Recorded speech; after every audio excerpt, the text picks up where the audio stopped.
teachers, what's the saddest thing you've discovered about a student?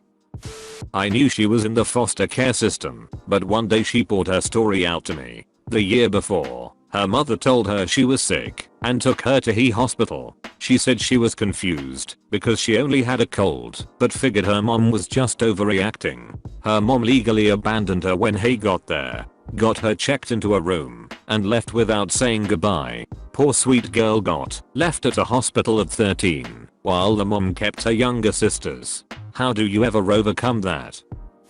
I had a 3rd grade student who was always sleeping in class. At first I brushed it off because he was out for a couple days before this started for being sick. After the first week, I asked him what was going on. He said he didn't like his bed. I asked why. He said there was blood on it from when saw his mom's ex-boyfriend came over and gave her a whooping on it. He laughed embarrassingly and said she was naked. It was then I realized his mom was probably raped and beaten on her son's bed while he watched. After calling CPS, mandated reporter, I went to a local mattress shop and said I needed a mattress for one of my students who is in need. I kept it vague, but stated that I wanted him to sleep better at home to help him in school. The guy was so sweet and didn't cry and ended up getting the store to donate it with no proof of who arranged it. It just showed up at my student's home, a brand new mattress not tainted with a real life nightmare. He never mentioned it in class, but I did notice quickly that he was getting the rest he needed.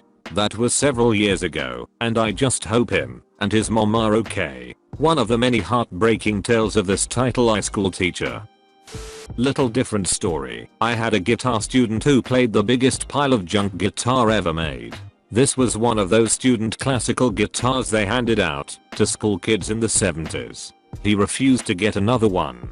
The action, string height from fingerboard, was about an inch at the lowest, and the top was collapsing, making it virtually unplayable in its current form. I tried multiple times to set it up or alter it so it would play better, but he wouldn't let anything be changed about it. He was very protective of this guitar, thinking he was just poor and couldn't afford a new guitar. I tried to show him the cheapest new or even used guitars that would be so much better to practice with. He wasn't interested in any other guitar. I even offered to give him a guitar, free. Anything would be better than this unplayable piece of rotting wood he was banging on. One day, after I'm yet again begging him to try out this other guitar, he comes clean with me. He tells me when his mom died 2 years ago, she had that guitar sitting by her. She was trying to play guitar to take her mind off her illness as she was dying. A girl with exceptional talent at the piano reached a point where she couldn't focus on the notes due to vision problems. I asked her when she'd last been to the eye doctor. She said her parents couldn't afford it and had no insurance due to unemployment. I offered to pay for a visit to my eye doctor, to which her parents gratefully agreed. The exam revealed that she had glaucoma and was suffering vision loss because of damage to the optic nerve. One of my favorite students from when I taught told me this and then showed me a news article. They lived in California with her mom and stepdad. Stepdad was sexually assaulting and raping the girl and videotaping it. Mom found out and confronted him. After an argument, the guy stabbed her to death and then raped the girl next to her mom's corpse. She moved to Texas with her dad, who was a tyrant and had to control everything she did. Sad life. Luckily she got out of there and is now happily married and doing well.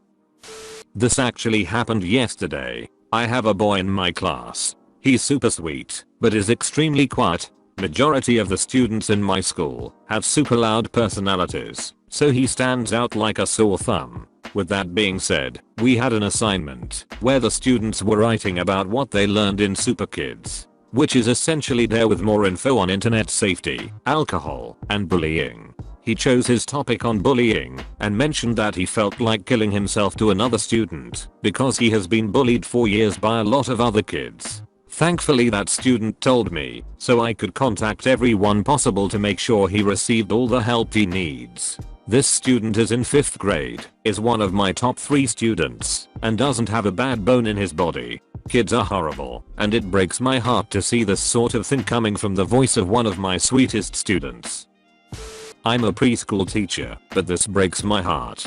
At my first preschool, in 2013, there was this little boy that none of the other teachers could really handle. He was about 2, and he was in my very first ever class. The child was always high-strung, full of energy and running around. We attributed this to him lacking stability in his life, bouncing around from him living with his aunt and uncle, then grandparents, then dad. Mom wasn't in the picture. We were told she was arrested for drugs. And then one day he disappeared. Was just gone. My director called his aunt weekly for a month, before just taking him off the roster. I was devastated. Well, 6 months later he comes back, and is a completely different child. Dark circles under his eyes, quiet. He didn't even seem to remember me. On his first day back he accidentally knocked a little girl down while running, and when she started crying he became petrified. He sat under a table and stared at me without moving at all. I asked his aunt about it that night, and she told me the reason he disappeared is because his mother came home and got custody. They hadn't seen him in almost as long as I had. She had seemed to be doing okay until a neighbor had called the cops for suspected domestic abuse, and when they arrived she was in the kitchen with a knife, threatening to kill this little boy. I don't think I go a day without remembering this. One of my elementary students last year lost her dad to a drug overdose. Since her mother was actively using, they gave custody of the girl to her 20-something sister. Mom went into a program, hoping to get clean, so she could regain custody. The mom overdosed this year on the anniversary of the father's death, and died the day after. My heart breaks for this little girl, when she's old enough to put all of that together. Once had a student that was very disruptive. He would make any random noise, just to get a rise out of teachers. The funny thing was, he would act very remorseful once he was redirected, but it was starting to get really annoying. He made friends with another teacher's grandson, and would hang out at her house on occasion. It became almost daily. The teacher became close with him, and it was revealed that he and his brother are emotionally neglected by their father. His father had a new girlfriend, and they had a baby. It turns out, his new girlfriend didn't care for his kids, and wanted him to focus on his new family. Dad was eager to please, so he essentially banned the kids from being around them. Poor kid just wanted someone to pay attention to him. I'm not entirely sure what it means, but I run a little after school program for elementary school kids on Improve. Though since they're so young, usually 1st to 3rd grade, we really just play theater games and loose make-believe, but they seem to enjoy it. This one 8-year-old, we'll call him Chester, has very alarming reactions to what he perceives as failure. Multiple times a class I'll blanketly say, "Okay everyone please stop talking and listen," and Chester will be on the verge of in tears every time and cry, but I wasn't even talking. As if I had been staring him in the eyes as I said it. Whether he was talking or not, he feels personally attacked it seems. Another time we were playing a game that involved them freezing in different poses, and I'll lead them along and remind them to stay as still as possible. Out of nowhere, Chester storms off and sits in the corner, already in tears. I ask him what's wrong, and he blurts, "I failed. I couldn't stay still, and I need to be punished." It took about 5 minutes of explaining it's all part of the game. No one can stay still. No one fails anything in this class. To get him back with the rest of the group. Absolutely heartbreaking to have to argue with a child that he is not bad or wrong.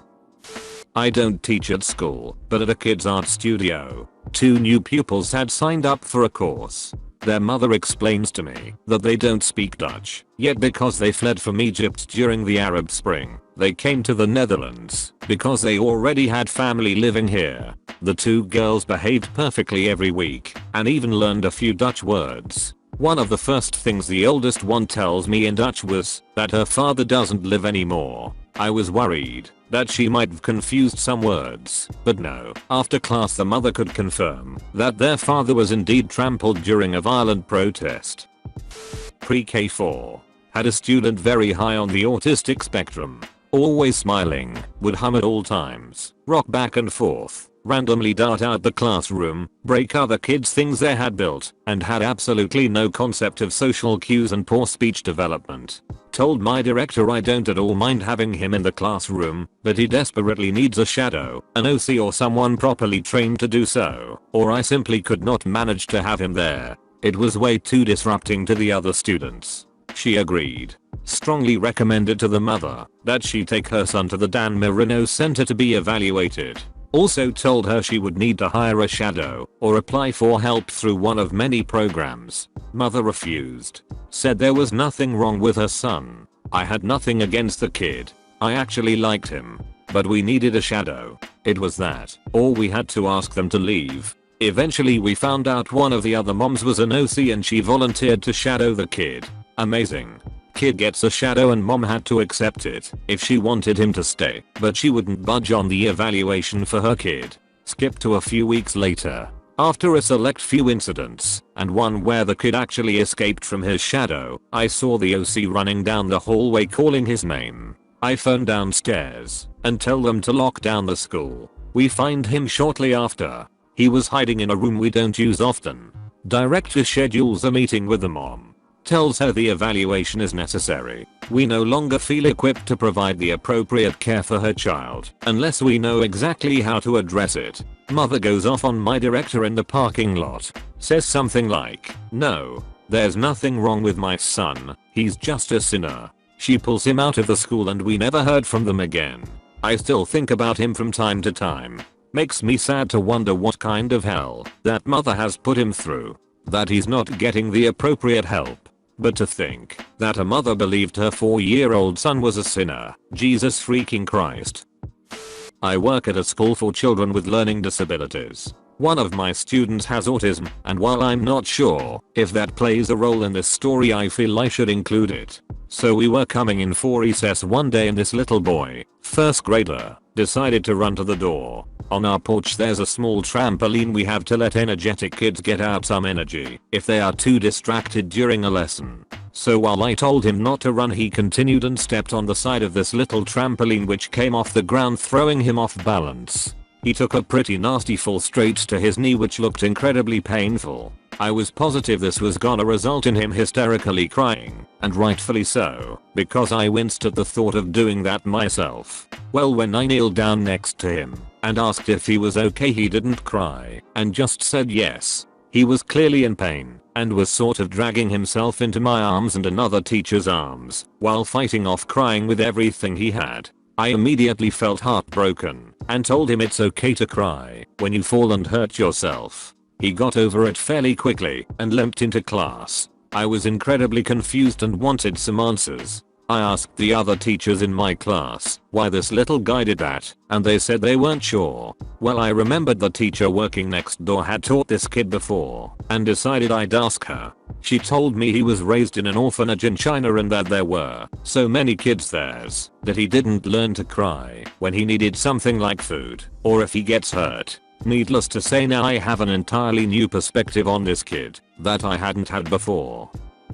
Little girl, let's call her Sarah, lives with her great aunt, so we knew something happened with her family. One day another teacher gives them a prompt to write about their family. She gets upset halfway through and starts going on about how she just wants to talk to her mom and no one will let her. Find out from the aunt that the mom gave her up and doesn't want her, but kept her other children. We always suspected her mom was on drugs. Sarah is blind and has cognitive issues. The mom's kids got taken away by CPS before, but when she got custody again she decided Sarah was too much work and stopped contact. She's not allowed to talk to her siblings as well. To top it off, the great aunt's health isn't well, and when she dies there will be nowhere for her to go. Breaks my heart, so I try to give her the best experience she can have while she's in my class. I used to volunteer to teach at this heavily subsidized preschool in Singapore during my gap year. On my last day, I bought everyone snacks, and we had a mini party with the kids and their parents at the end of the day. Obviously we all took loads of photos. One of the moms hesitatingly approached me, and at first I thought she was going to tell me she wasn't comfortable with me taking the pictures and wanted me to delete the ones with her kids. Instead, she shyly asked me, "Is it okay if you email me one picture of my kids? I can't afford a camera, so I don't have a single picture of them." Singapore's such a crazy expensive place to live in, and the government really pushes the we're all middle class ideal, that it can seem like poverty doesn't exist there. That experience was eye-opening. I once had a student who literally did no work, so obviously failed the quarter. When I told him his mother would have to come in To discuss the issue he begged me not to call her. I've had this happen hundreds of times, but this kid was beyond the usual degree of upset, like he was physically shaking. Spoke to him privately after school when he told me that for punishment his mother would fill a sheet pan with uncooked rice, put it in the oven for a while, then make him kneel on the burning hot, uncooked rice. Like and subscribe for more Reddit videos.